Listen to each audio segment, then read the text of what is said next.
আমি ফ্রি ফায়ারকে সময় দিয়েছি, ফ্রি ফায়ার সেটার অবশ্যই আমাকে একটা মূল্য দিয়েছি। বাট আমি স্বেচ্ছায় সজ্ঞানে একটা কথা বলতে চাই আপনাদেরকে, যদিও বা এটা বলতে আমার নিজের কাছেই অনেক কষ্ট হচ্ছে। আজকে থেকে এই চ্যানেলে আমি আর কোনো ফ্রি ফায়ারের ভিডিও আপলোড করব না। আজকে থেকে আমি ফ্রি ফায়ারকে বিদায় জানাচ্ছি। আর কোনো ফ্রি ফায়ারের ভিডিও আপাতত আমার থেকে পাবেন না। এই হ্যাকগুলো কারা আনতেছে, কারা সেল করতেছে, এই হ্যাকের যে সোর্স কোডগুলো, এই সোর্স কোডগুলো আসতেছে কোথা থেকে? তো যাই হোক ভাই, যদি কোনোদিনও এগুলো ঠিক হয় তাহলে আমি হয়তো ব্যাক করতেও পারি। তাছাড়া আমি আর ফ্রি ফায়ারে থাকতেছি না, এটাই হচ্ছে আমার অফিসিয়াল স্টেটমেন্ট। আজ থেকে ফ্রি ফায়ারে কোনো ভিডিও আমার এই চ্যানেলে আপনারা দেখতে পারবেন না।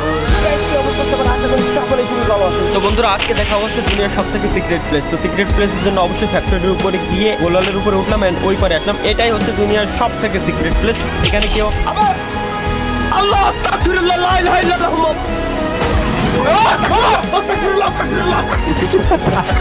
লাস্ট আমি একা সামনের থেকে গেল